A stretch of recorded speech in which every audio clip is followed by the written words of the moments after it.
الحمدللہ رب العالمین والصلاة والسلام علی الانبیاء والمرسلین اعوذ باللہ من الشیطان الرجیم بسم اللہ الرحمن الرحیم رب اشرح لی صدری ویسر لی امری واحلل عقدۃ من لسانی یفقہوا قولی واجعل لی وزیرا من اہلی۔ محترم حاضرین اور سامعین کرام، السلام علیکم ورحمۃ اللہ وبرکاتہ۔ الحمدللہ آج 17 مارچ 2024 کو 6 رمضان المبارک کو ہم اپنا جو 15 روزہ درس ہے وہ اس دفعہ شاید ہسٹری میں پہلی دفعہ ہم اپنے وقت سے ایک ہفتہ پہلے منعقد کر رہے ہیں، ورنہ عام طور پہ ہم لیٹ ہو جاتے ہیں دنیائی معاملات میں، کہیں نہ کہیں خود تاخیر کا شکار ہو جاتے ہیں، لیکن اس دفعہ ہم تاخیر کے بجائے ایک ہفتہ پہلے ہم نے اس کو منعقد کیا ہے، کیونکہ اگلا ہفتہ شاید کچھ مصروفیات آ رہی تھیں، تو اس دفعہ ہم نے فیصلے کے بجائے لیٹ کرنے کے کوئی تھوڑی نئی تاریخ رقم کی جائے، اس کو ایک دفعہ پہلے منعقد کر لیا جائے۔ تو اللہ کی توفیق سے آج ہم جمع ہوئے ہیں اللہ کے کلام کو پڑھنے کے لیے، سمجھنے کے لیے۔ وہ سورہ الانعام کا ہمارا مطالعہ جاری ہے، آیت نمبر 90 تک ہم پڑھ چکے ہیں۔ آج انشاءاللہ آیت نمبر 91 سے ہم اپنے درس کی ابتدا کر رہے ہیں، اس پہ معمول اس دعا کے ساتھ کہ اللہ تعالیٰ ہمیں اپنے کلام کو صحیح پڑھنے کی، سمجھنے کی، اپنی زندگیوں میں لاگو کرنے کی، اور جس طریقے سے دوسروں تک پہنچانے کا حق ہے اس طریقے سے دوسروں تک پہنچانے کی توفیق عطا فرمائے، آمین۔ اس سے پچھلے جو ہمارے 2 رکوع گزرے ہیں اس کے اندر ابراہیم علیہ السلام کا تذکرہ چل رہا تھا کہ اللہ تعالیٰ نے ان کے سوانح عمری کس طرح کی بیان کی کہ کس طریقے سے وہ اللہ کے نام کو انہوں نے بلند کیا اس معاشرے کا، اس ماحول کے اندر جہاں پہ صرف شرک ہی شرک تھا، اس کے علاوہ کچھ بھی نہیں تھا، اس کے اندر انہوں نے ایک حجت قائم کی اپنی قوم کے خلاف۔ تو وہ بیان پچھلے رکوع میں چل رہا تھا، آج کا رکوع جو ہے وہ تھوڑا سا تبدیل ہوا ہے بیان اس کے اندر، اور اس رکوع کے اندر اہل کتاب خاص طور پہ یہود جو ہیں وہ مخاطب کیے گئے ہیں اس کے اندر، کیونکہ جہاں پہ قرآن نازل ہو رہا تھا مکہ کے اندر، آپ صلی اللہ علیہ وسلم جہاں پہ مقیم تھے، وہاں پہ جو پہلے اولی مخاطب تھے وہ ظاہر کفار مکہ ہی تھے، مشرکین مکہ تھے، ان سے خطاب ہوتا تھا۔ اور مشرکین مکہ ہم جانتے ہیں کہ زیادہ تر وہ ان پڑھ تھے، عرب کے بدو تھے، ان کے دنیاوی تعلیمات وغیرہ ان کی کچھ نہیں تھی، بس اپنے باپ دادا کے دین کے اوپر وہ چل رہے ہوتے تھے۔ ان کی حجت دلیل بھی زیادہ تر یہی ہوتی تھی کہ بل وجدنا علیہ آباءنا، ہم نے اپنا آباء و اجداد کو ایسے ہی کرتے پایا تو بس ہم بھی چل رہے ہیں، یعنی کہ دنیاوی ان کے پاس نہیں، کوئی تعلیم کو دلائل اس قسم کی کوئی چیز ان کے پاس نہیں ہوتی تھی۔ جبکہ جو یہودی تھے علماء وغیرہ وہ اس وقت کے پڑھے لکھے تھے، عالم تھے اپنے وقت کے، یا یہ کہا تو ابھی نازل نہیں ہوا تھا، آپ صلی اللہ علیہ وسلم ابھی آئے نہیں تھے، تو اس وقت وہی یعنی کہ تورات انجیل یہی چل رہی تھی، دین کے وہی ایک قسم کے ان کے دین کے ٹھیکیدار سمجھ لوگ بنے بیٹھے تھے۔ تو وہ جو تھے اپنی طرف سے پٹیاں پڑھا رہے تھے ان لوگوں کو، جو نظر آ رہا تھا کہ یہ جو ہے دین ادھر پھیلتا چلا جا رہا ہے، تو وہ اپنے علاقوں میں جا کے مدینے میں ظاہر یہودی سے زیادہ مکے میں تو تھے نہیں اتنے، تو وہاں پہ اپنے وہ پروپیگنڈا وغیرہ چلا رہے تھے۔ کچھ اس کا تذکرہ یہاں پہ ان آیات کے اندر آئے گا، دیکھتے ہیں اللہ تعالیٰ نے کیا بیان فرمایا ہے۔ اعوذ باللہ من الشیطان الرجیم، بسم اللہ الرحمن الرحیم۔ وما قدر اللہ حق قدرہ اذ قالوا ما انزل اللہ علی بشر من شیء، کہ انہوں نے اللہ کی قدر نہیں کی جیسے قدر کرنے کا حق تھا، قدر ایسی نہیں جانی اللہ کی جیسے قدر جاننے کا حق تھا، جب انہوں نے یہ بات کہہ دی کہ اللہ تعالیٰ نے کسی بشر کے اوپر، کسی آدمی کے اوپر کوئی چیز نازل نہیں کی، یعنی کہ آپ صلی اللہ علیہ وسلم اپنی دعوت پھیلا رہے تھے اور بتا رہے تھے کہ اللہ کی طرف سے یہ نازل ہو رہا ہے جو میں تمہیں بیان کر رہا ہوں، اللہ کی طرف سے وہی آ رہی ہے مجھے، تو انہوں نے اس چیز کو ایک قسم کا بالکل ہی 2 ٹوک الفاظ میں انکار کر دیا کہ نہیں ایسا کچھ نہیں ہے، تو ناز باللہ تو کوئی جھوٹ بول رہے ہیں، ایسی خام خواہ اللہ نے کوئی چیز کسی بشر پر نازل ہی نہیں کی۔ اب یعنی کہ عرب کے لوگ ایسے یعنی کہ جاہل وغیرہ تھے، وہ کتاب و کتب سے اتنا واقف نہیں تھے، اب وہ جو تھے جانتے تھے لیکن وہ دیکھ رہے تھے یہ چیز تعلیمات ان کو ملتے چلی جا رہی ہیں، یہ تو ہمارے خلاف کھڑے ہو جائیں گے، تو انہوں نے ان کو وہاں سے ایک بھٹکانے کے لیے، ایک گمراہی میں ڈالنے کے لیے یہ بات کہہ دی کہ اللہ تعالیٰ نے کوئی بشر پہ کوئی چیز نازل کی ہی نہیں، یہ تو ایسی خام خواہ کی بات ہے کہ میرے پہ یہ نازل ہو گیا وہ نازل ہو گیا، اللہ نے کچھ نہیں نازل کیا۔ تو یہاں پہ اللہ تعالیٰ نے ایک ان کا جملہ کوٹ کیا ہے ان لوگوں کا جو کہ کفار تھے، جو کہ اللہ کے باغی تھے، جو کہ اللہ کی بنائی ہوئی قید و بند میں نہیں رہنا چاہتے تھے، اپنی مرضی کی زندگیاں گزارنا چاہتے تھے، جب انہوں نے یہ بات کی کہ اللہ تعالیٰ نے کچھ نازل نہیں کیا۔ یہ بات انسان کب کہتا ہے؟ کیونکہ جب اللہ تعالیٰ کی طرف سے احکامات اترتے ہیں، کتاب نازل ہوتی ہے، تو اس کی وجہ سے انسان کے اوپر کچھ پابندیاں عائد ہوتی ہیں، انسان ایک جس سے کہنا چاہیے ایک دائرے کے اندر قید ہوتا ہے کہ تم نے اس لمٹس کے اندر رہنا، اس کے باہر نہیں نکلنا۔ وہ انسان کی طبیعت جو وہ نہیں چاہ رہی ہوتی، جو انسان آزاد کا عادی ہوتا ہے وہ کہتا ہے کہ میں اپنی مرضی کروں، میرے پہ کوئی قید نہ لگائی جائے، تو یہ جو چیز ان کے سامنے حاضر ہوتی ہے ان سے برداشت نہیں ہو رہی تھی، وہ اپنی مرضی کی زندگی گزارنا چاہتے تھے، اپنی کتابوں کے اندر انہوں نے تحریف کر رکھی تھی، اپنی مرضی کا دین وہ لوگوں کو بیان کر رہے تھے۔ تو یہاں پہ اللہ تعالیٰ نے ان کا جملہ کرنے کے بعد اللہ نے ایک اپنا کومنٹ بھی کیا ہے یہاں پہ کہ جب انہوں نے یہ بات کہہ دی اس کے بعد جواب میں اللہ کیا کہہ رہے ہیں کہ وما قدر اللہ کا قدر، انہوں نے اللہ کی قدر نہیں جانی جیسے قدر جاننے کا حق تھا، کیونکہ انہوں نے یہ بات کہہ دی کہ اللہ نے تو کچھ نازل ہی نہیں کیا۔ اب یہاں اللہ تعالیٰ کہہ رہے ہیں کہ انہوں نے قدر نہیں کی جیسے قدر کرنے کا حق تھا۔ اب سوچنے کی بات ہے کہ انہوں نے تو قدر نہیں کی لیکن ہم نے تو قدر کرنی ہے، تو اللہ تعالیٰ کس چیز کی متعلق یہ بات کر رہا ہے کہ جیسے قدر کرنے کا حق تھا انہوں نے نہیں کیا۔ اس کو تھوڑا سا سمجھنے کی کوشش کرتے ہیں کہ قدر اللہ کا قدری کا کیا مفہوم ہے، اس کے کئی قسم کی تفسیر ہو سکتی ہیں، لیکن جو بات ہے میری سمجھ میں بہتر ہے وہ انشاءاللہ میں بیان کرنے کی کوشش کرتا ہوں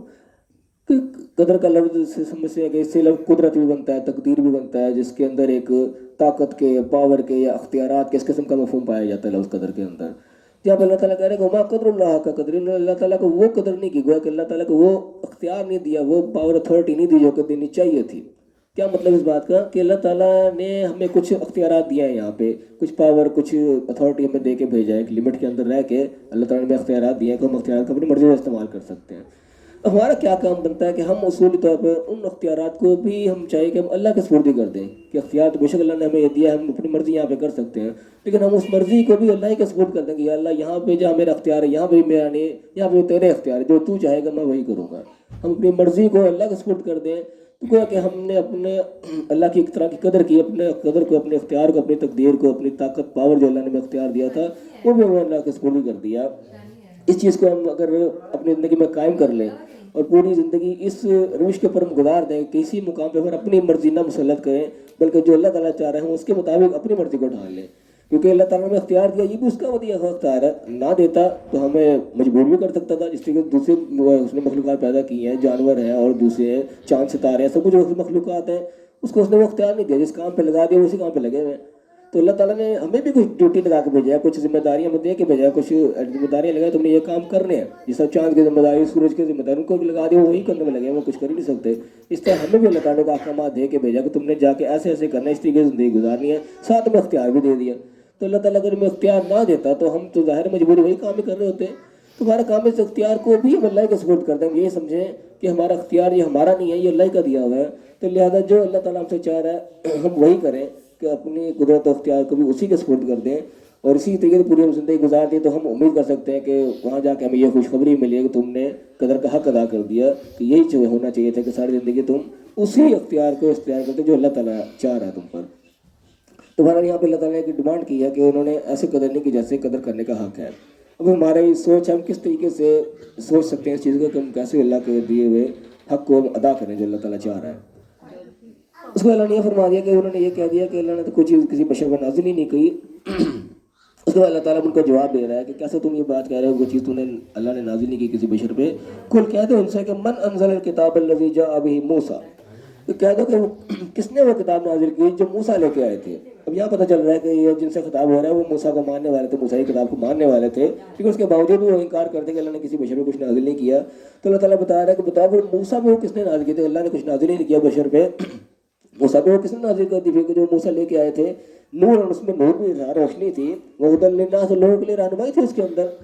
کیا ہے تجعلونہ قراطیس، تم اس کو ٹکڑے ٹکڑے ورکے ورکے کر بیٹھے ہو، تم اس نے ٹکڑے ٹکڑے میں کر دیا ہے، تبدونہا، تم اس کو بیان بھی کرتے ہو، وتخفون کثیرا، بہت سارے تم ویسے چھپا لیتے ہو، یعنی کہ تمہارے پاس بھی اسی طرح کی کتاب موجود ہے جس کو تم پڑھتے ہو، لوگوں کو بتاتے بھی، اور بہت سارے تم ویسے ہی چھپا جاتے ہو۔ بتاؤ وہ کس نے نازل کیا؟ اگر اللہ نے کسی بشر پہ کوئی چیز نازل نہیں کی، تم یہ جو بات کہہ رہے ہو کیا دلیل ہے تمہارے پاس اس کی؟ تو اللہ تعالیٰ نے انہی کی بات کو سامنے رکھے گا کہ کتاب تمہارے پاس بھی ہے، یہ کہاں سے آگے بھی اگر اللہ نے نازل نہیں کی تو۔ اور پھر میں کہوں وَعُلِّمْتُم مَا لَمْ تَعْلَمُوا، اور تمہیں وہ کچھ سکھایا گیا جو تم نہیں جانتے تھے، انتم ولا آباؤکم، نہ تم جانتے تھے نہ تمہارے آباء و اجداد جانتے تھے، تمہیں وہ کچھ ہمیں کہ اللہ کی طرف سے بتایا گیا، سکھایا گیا، تم آج یہ بات کر رہے ہو اللہ نے کسی بشر میں کچھ نازل نہیں کیا، تو وہ کہاں سے آ گیا پھر؟ اور اللہ تعالیٰ نے یہاں پہ بھی ایک چیز بھی پوائنٹ آؤٹ کی کہ تم اس میں بیان بھی کرتے ہو اور بہت سارے چھپا بھی لیتے ہو۔ اب یہ یہاں ایک قسم کا ان کا ایک فالٹ بیان ہو رہا ہے یہاں پہ اہل کتاب کا، جو بھی یہودی تھے عیسائی تھے، کوئی بیان بھی کرتے تھے لیکن اکثر ہی چیزیں چھپا جاتے تھے۔ اب یہ فالٹ آج ہمارے اندر ہی موجود ہے، اب یہاں پہ چاہے اس کا بیان نہیں ہو رہا لیکن ایک فالٹ ان کا ضرور بیان ہوا ہے۔ ہم آج کے دور میں سرچ کریں تو آج کل کے بھی جو علماء سو جن کو کہا جاتا ہے، جو اپنی مرضی کا دین بیان کرنے کی کوشش کرتے ہیں، وہ بھی یہی کام کرتے ہیں کہ اپنی مرضی کی چیز لوگوں کو بیان کر دیتے ہیں، جو نہیں مرضی ہوتی وہ نہیں بیان کرتے، آدھا بیان کر دیا آدھا چھپا دیا، یا اپنی مرضی کا مفہوم بیان کر دیا جو اصل بات تھی کو چھپا گئے۔ تو یہ کام علماء یہود کا تھا اصل میں، جن کا اللہ یہاں پہ تذکرہ کر رہے ہیں، اور آج ہم اپنی حقیقت سامنے دیکھیں، آج ہمارے اندر بھی اکثر علماء کا یہی جو ہے وہ تیرا بنا ہے کہ اپنی مرضی کی چیز بیان کرتے ہیں، جو ان کی مرضی کے خلاف ہوتی ہے اس کو ویسے ہی چھپا جاتے ہیں۔ وہ فرمایا کہ تمہیں وہ سکھایا گیا جو تم نہیں جانتے تھے. پھر جواب دیا قل اللہ، کیا تو اللہ ہی نے نازل کیا سارا کچھ؟ پہلے بھی اللہ نے نازل کیا تھا تو گویا کہ اب بھی اللہ نے نازل کیا ہے. تم یہ بات کہہ رہے ہو نا کہ بشر میں کچھ نازل نہیں ہوا، تم خود اس کے خلاف ہو، تمہارے باپ نے کتاب جو موجود ہے، بتاؤ پھر یہ کہاں سے آ گئی؟ پھر فرمایا کہ ثم ذرہم فی خوضہم یلعبون، کہ ایک بات ان کے سامنے واضح کر دو، پھر چھوڑ دو ان کو فی خوضہم یلعبون، پھر اپنے ہی مستیوں کے اندر پھر وہ ڈوبے رہیں، لگے رہیں. بات ان کے سامنے حقیقت واضح کرنی چاہیے، ایک دفعہ کر دو، ان کو حجت قائم کر دو کہ تمہاری جو بات ہے تمہارے اپنے حقیقت کے خلاف ہے. اس کے بعد پھر چھوڑ دو ان کے حال پہ. اس کے بعد یعنی کہ پھر پیچھے لگنے کی ضرورت نہیں، کیونکہ حقیقت جب واضح ہو جائے اس کے بعد پیچھے لگنے کا پھر کوئی فائدہ نہیں ہوتا. یہ بندے میں حقیقت واضح نہیں ہو رہی، وہ سمجھنا چاہ رہا ہے، اس کے اوپر محنت کرنی چاہیے. لیکن جو بندہ دیکھ کے بھی نہ مانے، پھر اس کے محنت کرنے کا فائدہ نہیں ہوتا. دیکھیے مثال اس طرح دی جاتی ہے کہ کوئی شخص سو رہا ہو تو اس کو تو جگایا جا سکتا ہے، لیکن جو جاگ رہا پہلے سے اس کو کیا جگائے گا؟ ویسے آنکھیں بند کر کے لیٹا اس کو نہیں جگایا جا سکتا. تو ایسے لوگوں کا وہ حال ہو جاتا ہے، پھر سارے کچھ دیکھے ہوئے آنکھیں بند کر کے پڑے ہوتے ہیں، پھر ان کو ان کے حال پہ چھوڑ دیا جاتا ہے. پھر فرمایا کہ وَهَذَا كِتَابٌ أَنزَلْنَاهُ مُبَارَكًا، یہ کتاب جو ہم نے نازل کی ہے یہ مبارک ہے، برکتوں والی ہے. مُصَدِّقُ الَّذِي بَيْنَ يَدَيْهِ، جو اس کی تصدیق کرتی ہے جو پہلے سے موجود ہے. یعنی کہ اس کے اندر جو اگر کوئی مکسچر آ گیا، کوئی گڑبڑ آ گئی تو یہ اس کی تصدیق کرے گی کہ یہ چیز اس کے اندر صحیح ہے، یہ چیز نہیں ہے. کئی لوگ اس چیز کو یعنی کہ تصدیق سمجھ لیتے ہیں کہ پہلی یہ ہے، پہلی کتابوں کی تصدیق کرے گا کہ پہلی تورات بھی صحیح ہے، انجیل بھی صحیح ہے، سارے کا سارا صحیح ہے، گویا کہ اس کو بھی ایسی مانا جائے قرآن کی تصدیق کر رہا ہے. لیکن تصدیق کرنے کا یہ مطلب نہیں ہے. تصدیق کرنے کا مقصد یہ ہے کہ اس کے اندر جو حق بات ہے اس کی تصدیق ہو جاتی ہے، پتہ لگ جاتا ہے، اس قرآن کو انڈوز کر لیتا ہے کہ ہاں پہلے جو بات تھی یہ بھی ٹھیک ہے جو اب بیان ہو گئی ہے. پتہ لگ جاتا ہے اتنی باتیں اس کے اندر صحیح ہیں، جو چیز کو قرآن خلاف بیان کرتا ہے پتہ لگ جاتا ہے کہ یہ اس کے اندر ملاوٹ ہو گئی. تصدیق کرنے کا یہ مقصد ہے، یہ نہیں پوری پوری کتاب درست ہے. اس کے بعد فرمایا کتاب انزلنا مبارک ہے، یہ کتاب جو نازل ہوئی ہے مبارک ہے، برکت والی ہے. کیا مطلب ہے اس چیز کہ برکت والی کتاب کیسے ہے؟ ایک اللہ کے اوپر رکھتے جائیں گے تو اس سے برکت نازل ہونا شروع ہو جائے گی؟ یہ بھی اس کا مقصد نہیں ہے. مقصد یہ ہے کہ اس کے اندر جو اللہ تعالیٰ نے قوانین بیان کیے ہیں ان قوانین کو ہم جب لاگو کریں گے، ان کے مطابق اپنے عمل کریں گے، اس سے برکتیں آئیں گی. اس کے اندر وہ چیزیں اللہ نے بتا دی جن سے برکتیں آتی ہیں. یہ کتاب اس لیے مبارک ہے، یہ خالی اسی لیے نہیں کہ بس ہم سمجھتے ہیں کہ ہمارے گھر میں پڑی ہوئی ہے تو بس مجھے برکتیں ایسے آتی رہیں گی، اس طریقے سے برکت والی نہیں ہے. یہ اس کا مقصد ہے. اصل میں مقصد اگر اللہ مزید بیان کرے گا، مصدقہ یہ تصدیق کرنے والی ہے. وَلِتُنذِرَ أُمَّ الْقُرَىٰ، تاکہ تم اس سے خبردار کر دو، ڈرا دو، ان کو آگاہ کر دو. ام القریٰ کا جو بستیوں کی ماں ہے، ام القریٰ یہاں پہ کہا گیا. اب اس میں جو بستیوں کی ماں، یہ مکے کا علاقہ خاص طور پہ اس کو بستیوں کی ماں کا بھی ایک لقب دیا گیا ہے. وہ کیوں یہاں دیا گیا؟ کہ ایک سینٹرل پوائنٹ تھا یہاں پہ. حج کا سلسلہ تو ظاہر ابراہیم علیہ السلام کے دور سے چلتا آ رہا ہے، تو یہ سینٹرل پوائنٹس میں یہاں پہ لوگ آیا کرتے تھے کہ مسافروں کے آنے جانے کا بھی ایک گزرگاہ بھی تھی. تو ایک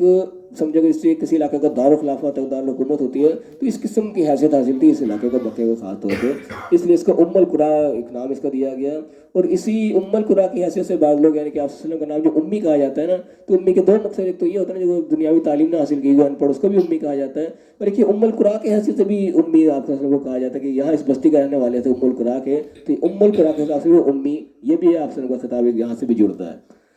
تو یہاں بتایا گیا کہ تم ان کو ڈراؤ ام القریٰ کے، عموماً ہول ہاؤ جو اس کے ارد گرد کے لوگ ہیں، یعنی کہ جہاں پہ اللہ تعالیٰ کی برکتیں بہت زیادہ نازل ہو رہی ہوتی ہیں، جہاں پہ بہت زیادہ مال و دولت بھی آ رہا ہوتا ہے، کیونکہ یہ علاقہ مال و دولت کا بھی یعنی کہ گھر تھا، لوگ آتے جاتے تھے، یہاں پہ تجارت ہوتی تھی. تو جو لوگ زیادہ مال و دولت کے اندر بھی گھرے ہوئے ہوتے ہیں، ان کے اندر بھی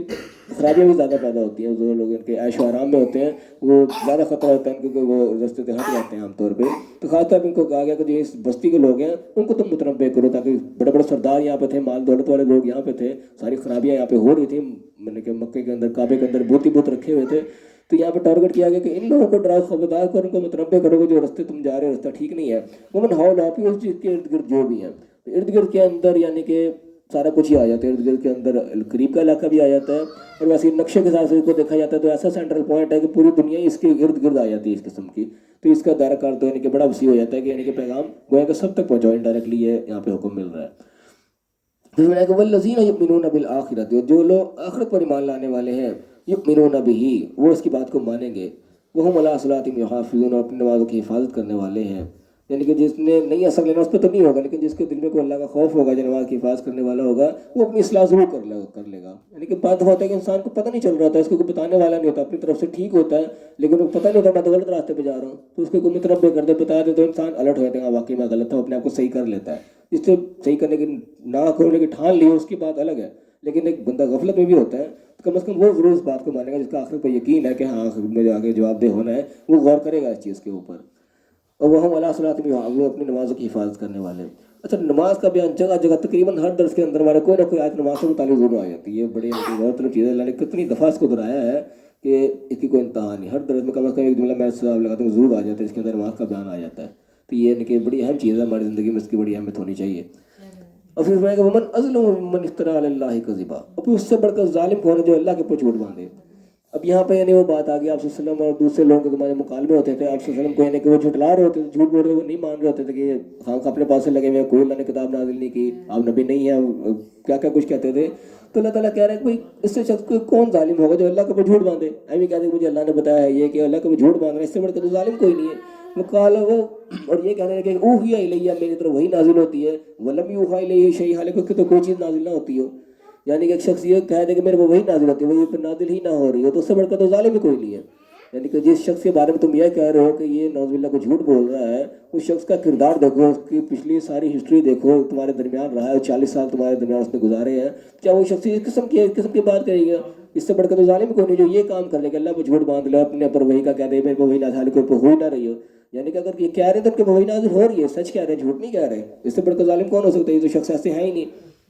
پوری ہسٹری کو ان کے پاس دلیل موجود تھی کہ کبھی ان کو نے ایسا کچھ کیا ہی نہیں. نبوت سے پہلے بھی وہ امانت دار اور صادق امین مشہور تھے. تو اللہ تعالیٰ کہہ رہے کہ اس سے بڑھ کر ظالم کون ہے.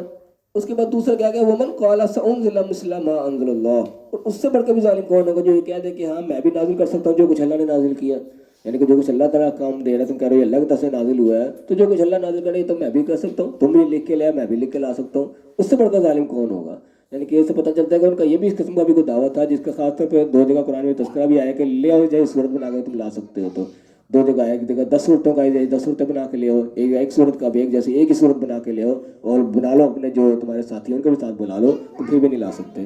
تو یہ اللہ تعالیٰ یہ کہہ رہا ہے کہ ایک طرف ان پہ الزام لگا رہے ہو، تو اللہ تعالیٰ کہہ رہا ہے اگر یہ بات اس قسم کی ہو کہ وہی ان پہ نازل نہیں اور یہ کہہ رہے ہیں میں وہی نازل پہ، ان سے بڑا ظالم کوئی نہیں. اور تم جو بات کہہ رہے ہو کہ ہم بھی اس طریقے سے بنا کے لا سکتے ہیں، اور تم یہ بات کرو کہ جو شخص یہ بات کرے کہ جو اللہ نازل کر رہا ہے میں بھی کر سکتا ہوں، اس سے بڑھ کر بھی ظالم پھر کوئی نہیں ہے. لیکن دونوں اس کے اندر آ جاتے ہیں کہ تم جو بات کر رہے ہو ایک نہ ایک بندہ پھنس جائے گا بیچ میں. یہ ومن قال مثل ما انزل، میں بھی نازل کر لوں گا جیسا اللہ نے نازل کیا، تو اس سے بڑھ کر ظالم کوئی نہیں. پھر میں کہا ولو ترى، کاش تم دیکھو ان لوگوں کو، اذ الظالمون فی غمرات الموت، جب اس قسم کے ظالم لوگ موت کی سختیوں میں جب ہوتے ہیں. یعنی کہ موت کا وقت جب آ جاتا ہے، انسان موت کی بے ہوشیوں میں آ جاتا ہے، ایک درمیانہ سے غنودگی کا ایسا ٹائم آ جاتا ہے جب انسان نہ سویا ہوتا ہے نہ جاگا ہوتا ہے. موت کے وقت گویا کسی قسم کا ایک ماحول ہوتا ہوگا کہ انسان درمیان میں آ جاتا ہوگا کہ اٹھا اور جاگا اس کے ایک قسم کا ہو جاتا ہے. تو اللہ کہہ رہا ہے کہ اس وقت تم دیکھو ظالموں کو جب ان پہ موت کی بےہوشیاں طاری ہو جاتی ہیں، موت کی سختیوں کے اندر جب آ جاتے ہیں، والملائکہ، تو پھر فرشتے جو ہیں باسطوا ایدیہم، اپنے ہاتھ ان کی طرف بڑھا رہے ہوتے ہیں، اخرجوا انفسکم، کہتے ہیں نکالو اپنی جانیں، تم نے بڑی اپنی من مرضیاں کر لی. جب وہ وقت آ جاتا ہے ان کے اوپر فرشتے ہاتھ بڑھا رہے ہوتے ہیں، اس وقت تم ان کا حال دیکھو کیا ہوتا ہے کہ ان کو اس وقت، کیونکہ پھر اگلے پردے جو اٹھنا شروع ہو جاتے ہیں، اگلا جہان پھر نظر آنا شروع ہو جاتا ہے. اس وقت انسان کی کیا کیفیت ہوگی انسان کو اس کو بیان نہیں کر سکتا. وہ اللہ تعالیٰ کہہ رہے کاش تم دیکھو ان کی حالت کیا ہوتی ہے جو فرشتے ان کے ہاتھ بڑھا رہے ہوتے ہیں کہ نکالو اپنی جانیں. الیوم تجزون عذاب الہون، آج تمہیں جو ہے رسوائی کا عذاب تمہیں دیا جائے گا. یعنی کہ آج تمہارے لیے عذاب کا وقت گویا کہ شروع ہونے لگا ہے. اب یہ خاطر میں وہ آیت ہوئی جس سے عذاب قبر کا بھی دلیل ایک قسم کی ملتی ہے، لوگ اسے عذاب قبر کا دلیل لیتے ہیں کہ الیوم، آج کے دن تمہیں جو ہے ایک رسوائی کا عذاب دیا جائے گا. تو بارہ کئی لوگ جو عذاب قبر کے بالکل انکاری ہوتے ہیں، تو یہ آیت ان کے لیے ایک دلیل بنتی ہے کہ اللہ تعالیٰ الیوم کا ذکر کر کے آج تمہارے لیے ایک رسوائی کا عذاب جو ہے تمہیں دیا جائے گا. تو عذاب کی قسم گویا کہ شروع ہو جاتی ہے کہیں نہ کہیں. عذاب قبر خیر علیحدہ ٹاپک ہے، اس کے اندر بعض لوگ زیادہ شدت کے اندر چلے جاتے ہیں، وہ صرف اس گڑھے کو خبر سمجھتے ہیں شاید قبر اس کے اندر یہ اسی کا عذاب ہوتا ہے، یہ ایک علیحدہ چیز ہے اس سے باہر کی. لیکن جو بالکل ٹوٹل انکار کر دیتے ہیں وہ بھی غلطی بنا، اس طریقے سے نہیں ہے، کچھ معاملہ ہے ضرور. تو یہ آیت بھی اس کے اندر ایک دلیل کے طور پہ پیش کی جاتی ہے کہ فرشتے کہتے ہیں کہ آج کے دن تمہیں رسوائی کا عذاب دیا جائے گا. کیوں کہا جائے گا کہ بما کنتم تقولون علی اللہ غیر الحق، کیونکہ تم اللہ کے بارے میں ناحق بات کہتے تھے. یعنی کہ جس بات کی تمہارے پہ کوئی دلیل نہیں ہے، جس بات حقیقت پر مبنی نہیں ہے، وہ تم اللہ کے بارے میں کہتے تھے کہ اللہ تعالیٰ کے بارے میں تم نے کہہ دیا کہ اللہ نے کوئی چیز نازل نہیں کری، حالانکہ تم پتہ تم جھوٹ بول رہے ہو اس چیز کا. تو یہ ناحق بات تم اللہ تم کہتے ہو اللہ کے متعلق، اس کے نتیجے میں تمہیں آج رسوائی کا عذاب جو ہے وہ بھگتنا پڑے گا. لیکن تم ان آیات ہی تستکبرون، تو تم اللہ کی آیات سے، اللہ کی نشانیوں سے جو تم تکبر کرتے تھے. یعنی کہ اللہ تعالیٰ تمہیں اپنی نشانیاں دکھا رہا ہے، تمہیں اپنے احکامات دے رہا ہے، بجائے اس کے تم مانتے ہو اس کو، تم آگے تکبر پہ آ جاتے تھے، آگے سے ہٹ دھرمیاں شروع کر دیتے تھے. یہ تمہاری وجہ جس کی وجہ سے تمہیں آج سے جو ہے وہ عذاب ہوں، لیکن رسوائی کا عذاب جو ہے وہ تمہیں ہوگا. یعنی کہ عذاب جتنے بھی اللہ کی طرف سے تکلیفیں ہیں یہ انسان کی اپنی ہی کرتوتوں کی وجہ سے، انسان نے کوئی ایسے جرائم کیے ہوئے ہوتے ہیں کہ وجہ سے اللہ تعالیٰ کے جو سزا کا انسان مستحق بنتا ہے. اللہ تعالیٰ ظاہر کسی کے ساتھ کوئی ظلم نہیں کرتا. اور پھر میں بولا کہ تمون افراد اب قیامت کا یہاں پہ اللہ تعالیٰ نے منظر کشی کی ہے، جب اللہ کے سامنے انسان حاضر ہوگا پھر وہاں کیا حال ہوگا، اللہ تعالیٰ کہے گا بولا تمون افرادا کہ اب تم ہمارے پاس آ گئے ہو افرادا، بالکل تنہا اکیلے آ گئے ہو آج تم، کما خلقناکم اول مرۃ، جیسے تمہیں پہلی بار تمہیں پیدا کیا تھا، یعنی جس طریقے سے دنیا میں تم اکیلے آئے تھے کوئی تمہارا ساتھ نہیں تھا، آج تم ہمارے پاس اس طریقے سے اکیلے آ گئے ہو، آج کوئی تمہارا ساتھی نہیں ہے تمہارے ساتھ، وَتَرَكْتُم مَّا خَوَّلْنَاكُمْ وَرَاءَ ظُهُورِكُمْ، اور جو کچھ ہم نے تمہیں دے رکھا تھا سارا کچھ وہ تم سب اپنی پیٹھوں کے پیچھے چھوڑ آیا، یعنی کہ تم اپنے ساتھ کچھ نہیں لے کے آئے، جو بھی تمہیں دنیا کا مال تھا، تمہاری رشتہ داریاں تھیں، تمہارے تعلقات تھے، جو کچھ بھی تھے سب کے سب پیچھے رہ گئے، آج تم بالکل اکیلے آئے ہو۔ وَمَا نَرَىٰ مَعَكُمْ شُفَعَاءَكُمُ الَّذِينَ زَعَمْتُمْ، اور ہم نہیں دیکھ رہے تمہاری سفارشیوں کو جن کے اوپر تمہارا بڑا زوم تھا، بڑا مان تھا کہ ہمیں یہ فلاں بچا لے گا، فلاں ہماری سفارش کر لے گا، فلاں ہم دامن پکڑ کے پار ہو جائیں گے تو فلاں ہمیں یہ کر لے گا، بہت سارے عقائد ہمارے یہاں موجود ہیں، اور یہ شروع سے بھی تھے، آئی نہیں ہے، پہلے سے بھی یہی تھے، جو مشرکین مکہ بھی تھے اپنے بتوں کو جو بات کہتے ہیں ان کے متعلق یہی بات کہتے تھے کہ یہ ہمارے اللہ کے آگے سفارشی ہیں، ہمارے ان کے آگے ان کی اللہ کے آگے، یہ اسی قسم کے عقائد آج ہی موجود ہیں۔ اللہ تعالیٰ اس کا تذکرہ کر رہا ہے کہ آج تمہارے ساتھ کوئی سفارشیاں میں نظر نہیں آ رہی، ان کے بارے میں بڑا تمہارا زوم تھا کہ ہم تو بچا لیں گے، ہم نے بڑے ان کے نام کے چڑھاوے چڑھائے ہیں، بڑے ان کے دیگے چڑھائی ہیں، اور بڑا ان کو ہم نے سارا کچھ کیا ہوا ہے، یہ ہمارے کام آئیں گے، بڑا زوم تھا، لیکن اللہ کہہ رہا ہے آج کوئی نظر نہیں آ رہا تمہارے اندر،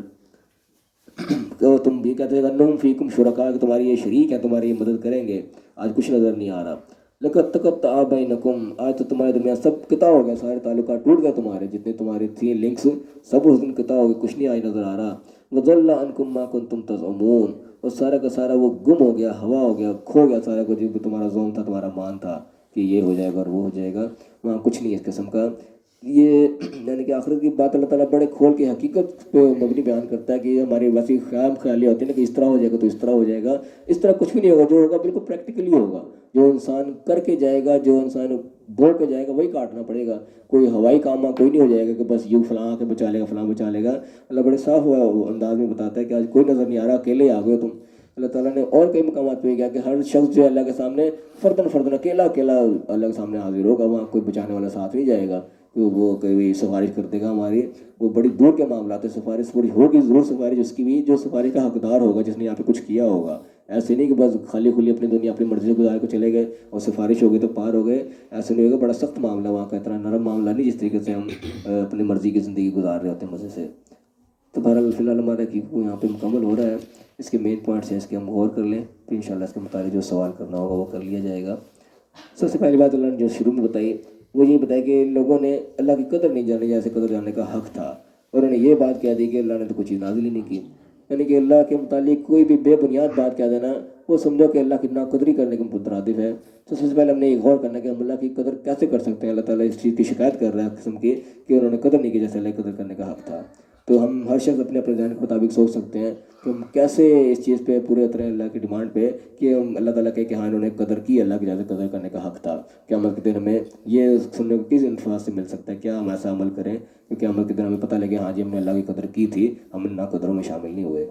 ایک تو یہ غور طلب چیز ہے ہمارے لیے۔ دوسری بات اللہ نے بتائی کہ جو بات کر رہے تھے ان کے بات کو اللہ تعالیٰ نے توڑا کہ تم بھی بات کرو نہیں نازل کیا، تو بتاؤ جو تمہارے پاس وہ کہاں سے نازل ہو گئی۔ اور دوسری یہ بات پتہ لگی کہ ان لوگوں نے اس کو جو اللہ کی طرف سے کتاب آئی تھی اس کو ٹکڑے ٹکڑے کر رکھا تھا، کچھ بیان بھی کرتے تھے اور اکثر چھپا جاتے تھے۔ یہ بتایا کہ فالٹ آج بھی ہمارے اندر موجود ہے، یہ چیز ہمارے اندر نہیں ہونی چاہیے، جو اللہ تعالیٰ نے ہمیں علم دیا ہے اس کے اندر ہمیں یہ چوائس نہیں کرنی چاہیے، اپنی مرضی یہ بتا دیں اور باقی چھپا لیں، جو چیز حقیقت ہو اس کو حقیقت کے طور پہ بیان کرنا چاہیے، چاہے وہ اپنے خلاف جاری ہو، اپنے عقیدے کے خلاف جاری کچھ بھی ہو، عقیدے کے خلاف جاری تو اپنے عقیدے کی اصلاح کرنی چاہیے، نہ کہ اس چیز کو چھپا دیا جائے۔ یہ یہودیوں کے اندر خاص طور پہ یہ فالٹ تھا کہ اپنی اصلاح نہیں کرتے تھے، وہ چیز کو چھپا جاتے تھے، اور یہ بدقسمتی ہمارے اندر بھی آج موجود ہے، اس کی ہمیں ضرور اصلاح کرنی چاہیے۔ اس کے بعد اللہ نے آگے فرمایا کہ چھوڑ دو ایسے لوگوں کو جب وہ نہیں بات مانتے پھر ان کے پیچھے لگنے کی ضرورت نہیں ہے، پھر ان کو اپنی مستی میں پڑے رہنا، تو پھر وہ جانے اللہ جانے ان کا معاملہ۔ اور فرمایا کہ یہ کتاب جو نازل کی ہے یہ برکت والی کتاب ہے، ہمیں اس سے برکت حاصل کرنے کا بھی طریقہ پتہ ہونا چاہیے کہ برکت حاصل کی کیسے جاتی ہے۔ وہ ایسے نہیں کہ بس جزدان میں لپیٹ کے تم نے تاکچے میں رکھ دیا تو اس سے برکت آتی رہے گی، ایسے نہیں آئے گی۔ اس کو کھول کے پڑھیں گے، اس کے احکامات پہ عمل کریں گے، اس کو لاگو کریں گے، اس کے نتائج کی ضرورت میں ضرور برکتیں آئیں گی۔ اللہ تعالیٰ کتاب کو برکت والی کہہ رہا ہے۔ اس نے فرمایا کہ مقصد اس کا کیا بیان کیا تاکہ تم لوگوں کو متنبع کر دو، خبردار کر دو، لوگ غفلت کی زندگی گزار رہے ہیں کہ سوچے ہمیں ایسے بخشے جائیں کیونکہ ویسی سفارش کر لے گا۔ اللہ تعالیٰ جگہ جگہ کھول کے بیان کرے کہ ایسا کچھ نہیں ہوگا، دنیا میں ہی اپنے اعمال آخرت کے لیے ٹھیک کرنے پڑیں گے۔ یہ ہمارا اس کا مقصد ہے کہ تم ذرا اس سے انذار کرو، لوگوں کو ڈراؤ، متنبع کرو، لوگوں بے ہوشی میں نہ رہنے دو۔ اور فرمایا کہ جو بات آخرت کو ماننے والے ہیں وہ مانیں گے اس چیز کو، ان کا اثر ہوگا. جنہوں نے نہیں اثر لینا ان کے لیے پہلے کہتے ہیں چھوڑ دیں، ان کا لگے رہے اپنے کھیل تماشے میں، ان کے پیچھے لگنے کی ضرورت نہیں. لیکن جو ڈر رہا ہے کم از کم اللہ کا خوف رکھتا ہے وہ غفلت میں نہ چلا جائے، اس کو ضرور بتا دو کہ وہ اپنے آپ کی وہ اصلاح کر لے. اور پھر اللہ نے کہا اس سے بڑھ کر ظالم کون جو اللہ پہ جھوٹ باندھے. تو اللہ پہ جھوٹ کسی صورت نہیں ہونا چاہیے کہ ہم ایسی کہہ دیں جی اللہ نے یہ بات کی ہے، جی قرآن میں اس طرح لکھا ہوا ہے، حدیث میں وہ لکھا ہوا ہے. یہ چیزیں ہمارے اندر پائی جاتی ہے، کوئی چیز ہمیں پتہ نہ ہو ہم کہتے ہیں قرآن میں اس طرح لکھا ہے. جی یہ اللہ کو جھوٹ باندھنے والی بات ہے. اگر نہ قرآن میں لکھی ہو تو سمجھو کہ ہم نے اللہ کو جھوٹ باندھ دیا. اللہ نے بات کہی نہیں، ہم نے بغیر دیکھے سوچے کہہ دیا. تو یہ بڑی احتیاط چیز ہے. ہمیں ہر چیز کو ایسے قرآن کے حوالے نہیں کر دینا چاہیے قرآن میں وہ لکھا ہے جب تک ہماری پوری تحقیق نہ ہو. اور پھر فرمایا کہ وہ کوئی کہہ دے کہ میری طرف یہ وہی نازل ہو رہا ہے کہ اس طرف نازل نہ ہو رہی ہو، ظاہر ہے یہ بھی کوئی اس کی جسارت نہیں ہونی چاہیے. اور دوسرا یہ کہ اپنے آپ کو کوئی اللہ کے مقابلے میں لے آنے کسی معاملے میں کہ اللہ نے جو نازل کیا اس طرح تو میں بھی کر سکتا ہوں. کوئی بعض انسان جذبات میں آپ کو ایسے الفاظ منہ سے نکال جاتے ہیں جو کہ گستاخی پر مبنی ہو جاتے ہیں. تو ان چیزوں پر بڑی احتیاط ضروری ہے. پھر اللہ نے موت کے بے ہوشیوں کا تذکرہ کر دیا کہ جب وہ وقت آتا ہے وہ انسان اپنے بس سے باہر ہو جاتا ہے، اس وقت جو آخرت کے پردے پر کھلنا شروع ہو جاتے ہیں. تو اللہ تعالیٰ کہتے ہیں جو بھی کچھ تم کر کے آئے تھے میری آیات کو تم نے تکبر کیا، میری آیات کو تم نے ٹھکرایا، اس کو سیریس نہیں لیا، اس کے نتیجے میں پھر عذاب بھگتنے کے لیے تیار ہو جاؤ. اور پھر آخرت میں اللہ نے بتایا کہ جانا سب نے اکیلے کے لیے، کوئی ساتھ نہیں ہوگا، کوئی سفارشی وہاں نظر نہیں آئے گا. تو ہم نے اپنی تیاری اسی حساب سے کرنی ہے کہ ہمیں وہاں پہ بچانے والا کوئی نہیں ہوگا. ہم نے اپنے اعمال کو ہی ٹھیک رکھنا ہے. اعمال نامہ ہمارا جب ہمارے دانے ہاتھ میں ملے گا پھر ہم سمجھیں گے کہ ہم بچ گئے. اگر بائیں ہاتھ میں مل گیا تو کوئی بچانے والا نہیں ملے گا. اور ہم نے جانا اکیلے ہی ہے، کوئی ہمارا ساتھ، ہمارا فوجی کوئی دستہ نہیں ہمارے ساتھ جائے گا، کوئی باڈی گارڈ ہمیں بچانے والے نہیں جائیں گے. یہ اللہ نے بڑا صاف کر کے بتا دیا. بلکہ اللہ نے بتایا کہا کہ کدھر نظر نہیں آ رہے تمہارے آج قسم کا. اللہ تعالیٰ تنزیہ انداز تھا کہ جن پر بڑا زوم تھا کدھر آئے نظر نہیں آ رہے. تو یعنی کہ وہاں پہ پھر شرمندگی کے سوا کچھ نہیں ہوگا بچنے والا. وہاں پہ پھر کوئی معاملہ نہیں ہوگا. اگر ہم دنیا ایسی بے فکری سے گزار گئے، کسی اور کے آسرے پہ گزار گئے تو پھر معاملہ خراب ہے. تو اللہ تعالیٰ ہمیں صحیح سمجھنے کی، صحیح عمل کرنے کی توفیق عطا فرمائے. جو اللہ نے احکامات دیے ہیں اس کے مطابق اپنے زندگی گزارنے کی توفیق عطا فرمائے، اور دنیا اور آخرت دنیا کامیاب فرمائے. آمین. وآخر دعوانا الحمدللہ.